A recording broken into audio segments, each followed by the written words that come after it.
I was really impressed by your testimony for many reasons, but can you start a little bit, just sharing a little bit of your background and your faith? I was born in a Christian family. Pretty much church was just, mom took us there on Sunday and didn't get a whole lot out of it. I was a kid, just confused. People talking about heaven and God, and it's just a lot of, new stuff. And so it was just something I did as a kid. When I grew up, I had kids of my own and I thought, I need to get them to church, but we kind of bounced around a little bit. We moved a lot. And so we didn't really have, I would say, like a home church till my kids were in high school. And then we sort of found a place, bought a house, stopped moving around, started going to church regularly. So that's background in a nutshell, I'd say.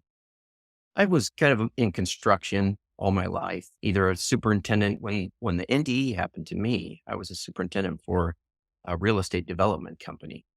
And so I was in charge of getting the houses built from, the ground up. They give me a piece of dirt and say, build this house with this elevation on this spot. And I would take it and run with it. And it was a neighborhood that we were developing. So I had like 30 to 35 houses at different stages of construction that I was in charge of. So very, very stressful job. Mhm. So, can you fast forward a little bit to the big event where your oldest son gets married and tell us a little bit Sure. about how that unfolded? So we were living in the Central Valley in California. He was getting married in Ventura. He went to school and was working in Santa Barbara, which is kind of almost Southern California, but it's on the coast, really pretty area. He said, we're getting married on a Saturday. We thought, well, let's go down there and meet his family and spend a little time in that area, get to do some sightseeing and stuff. So we went down there on a Wednesday. Got there on Wednesday afternoon. My boys and I went out and played some wiffle ball home run derby in the park. So I'm this old guy that hasn't swung a bat very often against these, young whippersnappers that are very good at baseball. So I was doing a little twisting of my body that wasn't normally used to twisting. So I always say, kind of keep that in the back of your mind because it kind of comes up later. Wednesday night after about dinner time, I started feeling a little sick and I thought, great, getting the flu, not feeling too perky. Thursday comes around, we did some sightseeing. We spent a lot of time, with her family, getting to know her family, really nice people. And I just kept getting sicker. I thought, shoot, I am getting the flu. At first I was kind of, trying to pray it away, but God had another plan, right? So Friday comes around, I'm still feeling a little ill. And by this time, I'm I start running a fever, and we had to go get our tuxes. We had the wedding rehearsal dinner, and it was kind of funny because I have this upset stomach, and I'm telling everybody, hey, I'm paying for this meal. This is an expensive dinner. I'm eating all of my food. I'm eating your leftovers. I'm eating one of every dessert. Which was a bit to do with somebody that was getting the flu, right? But Friday night, after it was all done, everybody goes home back to their hotels. We're sitting there having a glass of wine, and my son's in the medical field. So we're kind of guessing, what could possibly be wrong. He says, well, maybe it's your appendix. And I said, it's not my appendix. I mean, it couldn't be my appendix. I don't have that point tenderness. They always say, appendix, you touch your abdomen and it's going to really hurt. I thought, no, it can't be it. And he says, well, maybe there's a blockage or something. He goes, why don't you just go get checked out? And I said, okay, tomorrow after the wedding, I will. So we went back. He goes home. I go back to the hotel and it's like 1 a.m. I thought, I got to go get something for the pain because now my stomach's really hurting. And that thing where he said that might be a blockage, I thought, well, maybe I need something to take care of that. So about 1 o'clock in the morning, 2 o'clock, whatever it was, I go to the quick mart, quick stop, pick up some Tylenol and something to, make me go, right? Some laxative. So it said it'll work in 2 hours or it may take up to 24 hours. I thought, well, 2 hours would be great. I mean, get this all cleared out, go to the wedding, everything will be fine. Well, didn't happen exactly the way I had planned, but the Tylenol did kind of dull the pain a little bit, but I was still really sick. I mean, by now I'm sweating. I'm running a fever. We checked it in the morning. It was 102. But I thought, okay, we're almost there. We're almost to the finish line. So let's go to the wedding, get that over with.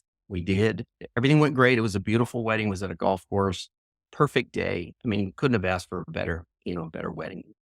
Did the whole reception thing. And after the reception was kind of winding down, people started leaving. My son comes to me and he says, okay, we're going to go to Heather's parents' house. Heather was the bride, and we're going to go open presents and, keep the party going. And I said, guys, I got to go get checked out. So, I said, I've got to get this fixed, whatever it is. I got to get it taken care of. So my son told me to go to Ventura County Medical Center. So we go there to the ER, we check in, and it's almost midnight. So, you know, the, the place was really crowded. I mean, Saturday night, it was really crowded. So I'm just sitting there patiently, kind of drifting in and out of consciousness, right? I'm falling asleep and I'm just thinking, what is going on? So they finally call me back. The nurse in the ER did this test where they took some blood and she says, yeah, you got a pretty bad fever going on. I think it's probably your appendix. She starts pushing on my abdomen and it didn't hurt. And I thought, in fact, I told her, I said, yeah, I just got the flu. It's just a flu. Just give me something for that, make it all better. So she taps me with this little rubber mallet, like what they tap your reflexes to check your reflexes on your knee. She taps the bottom of one of my feet and she says, does that hurt? And I kind of laughed. I said, no, of course not. She taps the other foot and man, the pain in my abdomen made me scream. And she said, okay, that's your appendix. I think it's probably, she's reading my blood report. She says your white blood cell count's up and I think it's probably ruptured. She says, did you do any real weird physical activity? And I thought, okay, Wednesday afternoon, we played home run derby. So I told her that. She says, well, if you had a swollen appendix, maybe you ruptured it. She says, by the looks of things, I think it's probably ruptured. So I'm going to call a surgeon. Surgeon comes in about a half an hour later. He kind of pokes around too. And it still didn't hurt when they touched my abdomen. It was weird. But he says, well, I'll tell you what, I'm going to go in through your belly button with a scope. So you won't have a scar, but that way I can go in and see how bad it is. And we'll get you cleaned up. He says, you'll be in here for, a day or two if it's not ruptured. But if it is ruptured, it'll be 3 or 4 days. So I said, okay. So not really concerned even at this point. I'm thinking, well, maybe it is my appendix, but I still say I got the flu. I mean, I'm a guy. We don't go to the doctor. We just put everything off. And here I put it off a really long time. So they wheel me into surgery. They let me slide over from the bed onto the surgical table, which is always like, for some reason, it seems like it's too small. And it was really freezing cold in there. And it, I'm assuming they put a mask over my face to put me to sleep. But I honestly don't remember that because as soon as I got to the surgery table, I looked to my right and Jesus is standing there in a white robe and he holds out his hand and he says, I want to answer your prayer. And I'm thinking, okay, what's going on here? This is weird. Where's the surgeon? What's happening? I was just I'm kind of counting back in my mind, like, okay, I was at the wedding. Wait, I should be in surgery. And then I thought, I think I'm dead. I mean, Jesus is taking me to heaven. But then another thought that I had was, well, people, when they die, they always say they see their body, as they're floating away. And I thought, I'm not floating, but this is like Jesus is a physical person standing there. He's not a ghost. He's not floating. It's a man wearing a white robe. It looks nothing like the Jesus that I knew as a kid. It wasn't the white Jesus. He looked like an Arab man, dark hair, eyes that are like bluish green. And when his eyes looked in my eyes, he looked into my soul. There was no doubt that was Jesus. So I thought, he didn't say, let's go to heaven. I want to answer your prayer. I really don't have a choice here. Jesus is standing there holding out his hand. So I take his hand and I thought, as I'm taking his hand, I'm thinking, answer my prayer. Okay, whatever it is, let's go. So I take his hand. As soon as I did, I'm standing with him on a green hill. There's grass below my feet and my senses were heightened to the point where I could count every blade of grass touching my feet. It was amazing. But everything else besides the grass was white, like the brightest white I've ever seen, almost like a fog in front of me. And there's a light sort of off to my right that looks like the size of a basketball or so. That's wider and it's round and it's like brighter white than the rest of the white. It's glowing. And I'm looking at it and this thing starts sending out these light beams that almost look like a fluorescent tube, light tube. You know, you put them up in your shop, the big long things that are really brittle, but they're a little bit bigger and they're only about 2 feet long, but they're wider. They're like this big. And they start one at a time, they start coming at me, kind of sending, going by me. One of them starts coming right at my head. And I'm just fascinated by this light.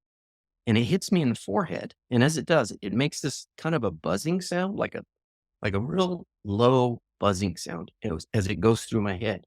And it warmed my whole body, like down to my toes. It was amazing. And so I look back at the light after this thing goes through me. I look back at the round light source, and there's the rest of the white gets pulled like somebody's pulling a curtain from my right to my left, like this. And it just opens up. The white goes away and it's replaced with this beautiful scenery. There's a valley below me in front of me. Now I can see on the mountain in front of me where the grass was at my feet. I see these like wispy little flowers that are sort of like bending in the wind, but I don't feel any wind, but they're like a light purple, almost pastel colors, really pretty flowers. And then there's a city at the bottom. This fog has kind of dropped like a veil over this city, but I can see like rooftops sticking up. There's this one great big gold dome. There's a couple other gold domes, and then there's these white, almost like steeples or spires, like a church steeple, real pointy, real skinny, tall. And the thing that I noticed about that is there were no crosses at the top. You know how a church sometimes has a cross at the top. There were no crosses. And I thought, well, that's weird. I mean, it's different. And I thought about that later. But as I'm looking, now I see on the other side of the valley, I'm looking at this city, and something inside me just knew this is a hustling and bustling city. That's New York City of wherever I am. But I can't see anything but the tops of the buildings. And then on the other side of that, there's another mountain that raises up in front of me, and it's covered in these like greenish, like a dark green pine tree, and above that is the colors of the sky that I see. It's like a beautiful sunset. There's yellows and oranges and reds and like real big colors. There's blue at the top, couple of wispy little clouds, but it was like the most beautiful sunset I'd ever seen. And when I looked, at the light source, now these little lights, these little light fluorescent tubes are going across the valley, and they're going across and they're hitting the trees. And on the tips of the trees, it looked like there was a diamond because one of these fluorescent tubes hits the diamond on the tip of one of these trees and it just explodes into hundreds of bright white, tiny little lights, like little light streaks. And as more of those things start coming out, they're hitting these diamonds and there's light popping all over the place. It's like bright white fireworks on every little branch. And they're just like bam, bam. And I'm looking at it and I'm thinking, oh my gosh, this is just unbelievable. And Jesus says to me, when I look back at the light source, he says, it's the glory of the Lord. So I have to take a minute. It's still 20 years later. It gets me emotional because I'm back there. When he says it's the glory of the Lord, I couldn't stand. My knees got weak and I fell to my knees. And when my knees hit the ground, they shocked me and brought me back. And so now what I'm looking at, instead of this beautiful scene, I see a doctor leaning over me wearing a mask and he says, do you know your name?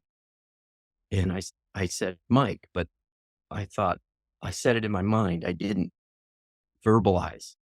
And he says, do you know your name? And I thought, oh, I got to say it out loud. So I'm trying to get my thoughts together and I try to speak, but my mouth is so dry and I'm still really super hot again. And I said, Mike, and he says, okay, do you know where you are? And now I'm thinking, okay, where's Jesus? I'm confused. So I'm going back in my mind. Well, I was in surgery, the wedding. Oh yeah, I'm in Ventura. So I said, Ventura. And he says, but he turns around to the other people in the room. And this is when I realized there are 4 or 5 other people in the room. He says, okay, he's back. And I thought, he's back. Yeah. I'm not sure I want to be back compared to where I was. It was just amazing. And now I'm hot and sweaty again. I'm achy all over. I'm just back in so much pain. And he says, let's get him to ICU. So they wheeled me up to ICU. I stayed in ICU for 4 days. And then I developed some complications. I got a cyst that formed from all the germs. They were trying to finish me off. That's the way the doctor told me. He says, yeah, they try and get together and they try and finish you off. I mean, I was almost dead anyway. So I spent 4 days in ICU and I ended up spending 8 days more in the hospital. So I was in there for 12 days total. The surgeon came back to see me the next morning after this had all happened. And I started developing pneumonia, which is a whole other story. But I was just so weak. I could barely lift my hands off my chest. I couldn't move. The surgeon comes in and he says, well, I'm glad to see you. You stayed with us. I heard you had a little episode last night. And I just kind of said, yeah, and that's about all I could say. And he says, yours was the worst case I've ever seen. And he started to walk out and he turns back around and he says, not exactly true. Yours isn't the worst I've ever seen, but it was the worst I've ever seen where the patient lived. And I thought, wow, he says, so I guess God's not done with you yet. And I said, well, thank you for saving my life. He was a really cool old surgeon. He came from Poland. He actually wrote a book about becoming a surgeon in America. And it's pretty funny stories. But anyway, he's a great guy. I was happy to get out of the hospital after that ordeal, but it was touch and go for a while there. The pneumonia thing was crazy. I started developing pneumonia and they had me breathe into this spirometer and I couldn't even hold it. They came in and packed me in ice because I was running 104 at that point. This was like 24 hours after the surgery. I was up to 104. They gave me oxygen. They made me breathe into the spirometer, trying to move the little marble. It's got like 0 to 10 and there's a little marble and you breathe into it to try and clear your lungs. And I couldn't move that little marble to save my life. And I thought, I just went through the most traumatic thing. I thought, I'm not going through this and I'm not going to die. I mean, I made up my mind. I am not going to die. She said, breathe into the little spirometer 10 times an hour. And I said, okay. And I probably did it 100 times an hour, even though I couldn't move my hands, but it finally cleared up and then I finally gained my strength back. But it was quite an ordeal. Yeah, what happened to have your appendix rupture like that? There's so much I could say. It's a miracle you're alive because what happens is you can have massive infection and to be 4 days ruptured, like the doctor said, you get into this place where we call it sepsis, where basically the infection is all through your body. The pneumonia, you can have multi-system organ failure, a whole sequela that follows that. I mean, it's a miracle you're here. So a couple things that stand out to me too, it's amazing how all of these testimonies are so unique. And I've had many people see Jesus just like you did in the hospital, and they all come to my mind as we're talking. But the fact that you remember moving to the OR bed and it was cold is a surprise to me because most people don't remember that because we typically sedate you to go to the OR. So you were pretty lucid when you actually, whatever, I don't know what happened in between, if they started the induction of anesthesia and that's when you saw Jesus. I don't know if you were alert and you just saw him and you were immediately taken with him. So amazing. So amazing. And the heightened senses that's really common The glory of the Lord. I have to share this verse with you really quickly. Other people have reported that the weight of being in his presence, they cannot physically stand up. I found the scripture and I just want to read it because the way you described what you saw and when Jesus told you it was the glory of the Lord, this is so beautiful. It's Revelation 21:11. Having the glory of God, its radiance like a most rare jewel, like a jasper, clear as crystal. I just love that. So, yeah, and even the way you came back and you had been communicating with Jesus through your thoughts, and then you almost had to catch yourself talking to the surgeon, like, oh, yeah, he didn't hear that, Right. that was something interesting I found too. But so obviously, you're not a believer in these testimonies. You have this experience. I know at one point, one of the testimonies you said that you cried for 3 days. You couldn't even share it with anyone at first. Can you For share 3 what that days, was? I was like, Yeah. yeah. Can you share what it was like and who you shared it with and what happened next? Well, the first, my wife came and saw me the next day, and she didn't know anything about it until after, talking to the surgeon. And and to be honest, when I saw the paddles, I thought, it, when I was talking to the surgeon and I said I'm in Ventura, and I became aware of the fact that there were other people there.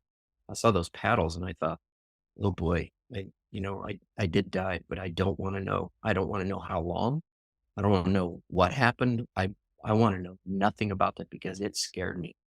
You know, I mean, now I know where I'm going, and it was wonderful. But I had 4 kids at the time, and I mean, now I have like 13 grandchildren, so I would have never seen any of them. And I thought, I want to live. I don't want to go there yet. I mean, Jesus, in light of eternity, this life of mine is going to be just a blip on the radar. So I'm not ready yet. And obviously he wasn't ready for me. So it took me 3 days to tell my wife because I would say, "You're not gonna believe this," and I would just start crying because 'cause I'm right back there. I mean, telling this testimony was just so, uh, it's just so emotional that finally when I told her, she had kind of a different sort of, I don't know if she really got it, but when I got home, I my friend from church, his name is Phil, he came over, and in those 12 days, I'd lost 35 pounds in the hospital. And so he comes in and he looks at me and he says, "Who are you? And what have you done with Mike?" And so I kind of laughed and he sits down and I said, "I've got to tell you this." And I was kind of practicing, how am I going to tell him what happened? I got to tell him. And so I start telling him, "Hey, I had this thing. I think it was a near death experience." Um, and during the hospital stay, I started writing it all down because I didn't want to remember, right? I didn't want to forget anything.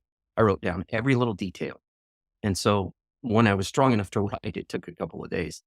But he says, "Wow, I can't wait to hear about it." And he sits down next to me and he holds my hand, and he's one of those touchy-feely guys, like, and I love this guy because one of the other things that I love about him is if you say, "I need you, could you pray for me?" He'll grab your hand right there and pray. Like, if you're in the middle of the mall, he'll pray, and I just love that. But he sits down and he says, "So tell me about it." And I start telling him and I start crying. And as soon as I start crying, he starts crying. And he doesn't even know what I'm telling him yet. And so I'm struggling through this, and I get to the glory of the Lord part, and he's just like he's bawling with me. And I thought, I don't want to have this reaction if is this what you want, God? You want everybody to cry? I mean, I know it's a wonderful thing, but I mean, I could just picture myself telling all my friends, I don't want to have them all cry, and I just thought, come on, Lord, I got to find a way, an effective way to tell this story. But I've never quite gotten to the point where I can just tell the whole thing without feeling that in my soul. But that's just, it's from God. And so I've come to accept the fact that, okay, it's an emotional story and people are going to take it differently. But I have to tell you that when he said the glory of the Lord, I used to pray as a kid. Well, I used to pray that he would show me heaven, but I used to pray as a kid to show me the glory of the Lord because when I was a kid, I would, I just remember this vividly, laying on the living room floor with my sisters, watching a Charlie Brown's Christmas. And Linus comes out on stage with his little blanket. And he says, he's telling the story of Luke and the glory of the Lord showing all around him. I remember as a kid thinking, glory of the Lord, what does that look like? You got to show me that, God. You got to show me that. And so 40 years later, here's the glory of the Lord. And I couldn't stand in that presence. I just couldn't stand. It's like the Mercy Me song, will you stand or will you fall to your knees or whatever that is? And I thought, yeah, I can't stand. I don't see how anyone could stand looking at the glory of the Lord. You know, but someday all knees will bow. So Absolutely, and I love how you remember once you thought about it, because at first you weren't sure, like, "Answer my prayer," and you yeah, had to think about it, and, yeah, you said you prayed for that in another yeah, interview, you said you prayed for that for a while, a long time. I did. That was kind of one of my regular things because I've always described it this way. I'm a guy that needs to take apart the watch to see the gears and the springs to know how it works. And when my grandpa died, I was at his funeral. Everybody's saying, Grandpa's in a better place. He's in heaven now. And I kept thinking, heaven? Okay. God, what's this all about? God, show me heaven. I'm going to need to see it. I don't want people to say he's in a better place. If there's a better place and it's heaven, show me. Prove it to me. Show me because I was kind of arrogant little kid. Hey, come on, God, you can do better than just telling you have faith. And, I want to see it. And I remember always praying that as a kid. You going to show me heaven yet? Come on. Got to show me heaven. And God's just going, okay, kid, just give me a few years. I'll show Yeah. you. So How long did it take you to remember that prayer? I sort of remembered that, what in the hospital. I do remember that because that was just one of the regular things that I used to always say, show me heaven, God. You know, and now I lay me down to sleep, pray the Lord my soul to keep. And, oh, and by the way, you got to show me heaven. It's Yeah, just one of yeah. those things. Well, and I think, in the Gospels, they talk about how, the disciples were with Jesus and people were bringing him bringing these little children for him to bless. And the disciples were like, no, we don't have time for these little ones, and Jesus rebuked them. And he's like, no, and it shows his heart that he heard your prayers. And it's almost like, unfortunately, what you're going through physically gave him this window of like, "Hey, I'm gonna answer your prayer." Yeah. It just touches me so much that, to know that he remembers our prayers even as children is so beautiful. So, you end up, even though you were reluctant at first, you did start to share as you also had to process this experience, and some experts have said it can take 7 years for someone to process this kind of experience. Obviously, I can't relate. I haven't had that experience, but at a certain point, you decide to write a book. However, it was part fiction, so you were so compelled to write it. So share a little bit about your book, and I do believe there's an invitation in that, even though it's a fiction book. Is that true? There is. Yeah. So the reason I wrote it, it's called Accidental Heaven. In fact, 7 years is funny. You mentioned 7 years because it took me 8 years to get the book finished, even though I started writing. I mean, I'm not a writer by any stretch, but I would write a little bit and I think, oh, I think I'll do this and this. So I wrote it fiction because I wanted to kind of share my idea that I developed after this NDE that what if heaven was a physical place right now? I mean, couldn't God put heaven somewhere, and give us a temporary or glorified body? We don't get that yet until he remakes the earth. But I thought, well, what does the Bible say about that? And so I started doing a little research. And there's things like when Stephen was stoned to death, they say that heaven was opened up and he was able to look at and he saw Jesus standing there. And I thought, well, he's mentioning Jesus standing. He's not saying Jesus is floating, Jesus transparent, Jesus that I can see through. He's describing a physical Jesus. I thought that's what I saw. So I came up with this way to kind of look at what if heaven was a real physical place right now, and God's just hiding it from us. And Mhm. so that was sort of the reason I did it. At first, I talked to a couple of the nurses and I said, could I write down some of the stuff? Like this one nurse I told about the NDE. I didn't really go into detail. I just said, I think I had an NDE. It's kind of freaky, but it gave me hope. And I said, could I write like a little pamphlet or something and come back and share with your patients? And she says, oh, I'd love to have that. That'd be great. Sure, there's no problem. So I thought, I've got to write something down. So I just started writing and then it just started taking off as, I thought, well, this is more than a pamphlet. I mean, now I have chapters and I thought, well, just wrap a story around it and put in some of my like crazy God stories and the NDE stuff and, how God's answering prayers with me on a daily basis. And I thought, let's just put that all into a book form and, sort of run with it. I never did go back to the hospital though. Yeah. Uh, But I have to ask, I'm curious, you mentioned the wedding. Did you actually get to go to the wedding? I did go to the wedding. Oh, I did. We finished it up. We had, I mean, you can look at the pictures of the wedding. I look pretty sick. I mean, I'm pretty pale. My favorite pictures of the wedding are black and white because you can't really tell that I'm sick. But yeah, the wedding was beautiful. And then they went off to their honeymoon and they cut their honeymoon short because I was still in the hospital. So, oh, okay. well, my heart went out to you. I know obviously the heaven part and glory of God is the biggest part of your testimony, Jesus, but I have had a wedding myself. I know all the effort and the Oh, cost. yeah. It's such a huge event in your life, so I'm glad that you got to go, even though it was probably rough for you. I'm glad you got to attend that. So now you also have your testimony is being written by Guideposts. Can you share a little bit about that as well?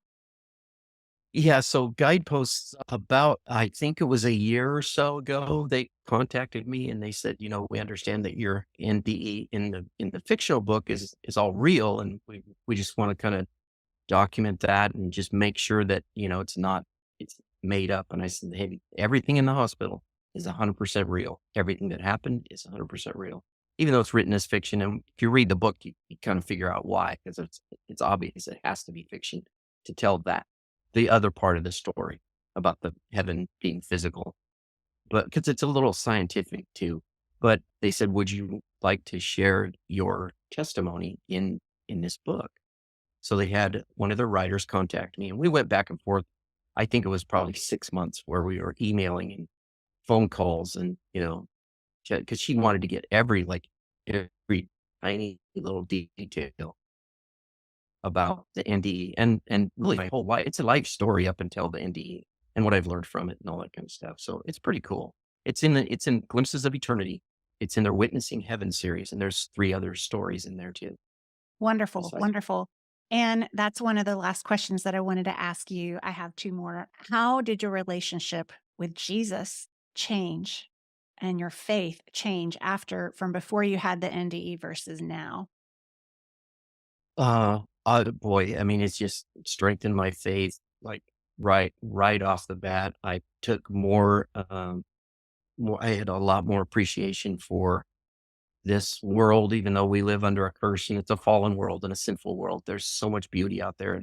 And with that stressful job that I had, I was just racing along. I was coaching baseball. So I would come home from a stressful job. I would throw the baseball stuff in the truck. I'd jam off to baseball practice or a game or whatever, because I was coaching a couple different teams.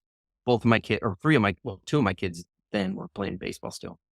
And so it was just, we'd go home, we'd eat dinner somewhere, maybe stop at IHOP and grab a quick meal and then go home, do some homework. And next day, get up and do the same thing again. Just stress, stress, stress, lather, rinse, repeat. It was never ending. And I thought, I do need to slow down. I need to look at the beauty. And that's the one thing that God kind of revealed to me in 12 days in the hospital was, look at the pretty stuff that you're missing. You don't, it's a cliche, but you don't stop and smell the roses. And I never did, and I just thought, I'm missing a lot. I don't stop for sunsets. I don't stop and look at pretty stuff, the landscape, and, the ocean was outside the window of the hospital, was up on a hill. And I thought, if it was any other time, I just would look at it and go, yeah, it's the ocean, big deal. But how many people never get to see that beautiful ocean? So my relationship with Jesus it was something that, like, Jesus was always a Sunday God, go to church and, you pray. And every once in a while I would pray at the end of the day, hey, give me strength, to get through tomorrow because I had a big stressful day, but that was about it. And then after the NDE, he was walking with me all the time, telling me stuff in my ear. Sometimes I'd hear audible voice, but usually it's just in your spirit, where you just get lost in life, in the business of life. And I honestly felt like in the hospital, I was laying on my back and I could just hear God saying, "You are so stressed out. I needed to get you away from all the distractions so you could hear me." And I'm like, you're right, God. I'm whistling through the graveyard. I've just got to slow down. So he gave me a new appreciation for his creation. That's for sure. Beautiful. It sounds like he helped you to be more present in the moment, to have Definitely. gratitude, which you read about in scripture, and an awareness of him. I know there's so many amazing things you can share about how you've grown in your ability to hear his voice. And if you could share the one, I would love for you to share when he led you, you heard the audible voice and he led you to give a specific amount of money. And Oh yeah. you can share So that. that was really something. So the church that I was going to at the time, they came up with this program. They said, we want to raise money so that we can send kids in our neighborhood to church camp for free. It costs $50 per kid, but we want to raise the money. And then whatever amount of money we have, we're going to go out to the neighborhoods and we're going to knock on doors. We're going to say, we have this program. We'd like to send your kids to church camp for free. So we go to this spaghetti dinner. It's a fundraiser kickoff thing. And they're telling about, this program. And we're sitting there and it's, getting kind of quiet. There's a guy from the church talking about this is what we want to do. And I hear somebody behind me say, I want you to give $1,000. And I kind of went, I'm expecting to see somebody back there. And I look around, there's nobody there. And I heard it again. I want you to give $1,000. So very forceful, like you're going to do this. And I turned around real quick, like, who's somebody pranking at me, because it was an audible voice, like someone talking in my ear. And after the second time, I said, I don't have $1,000. And my wife says, what? And I said, did you just say something? She says, no. And I said, "Hmm, okay, somebody just said, I want you to give $1,000. That's a lot of money. So I thought, okay, maybe that was God talking to me.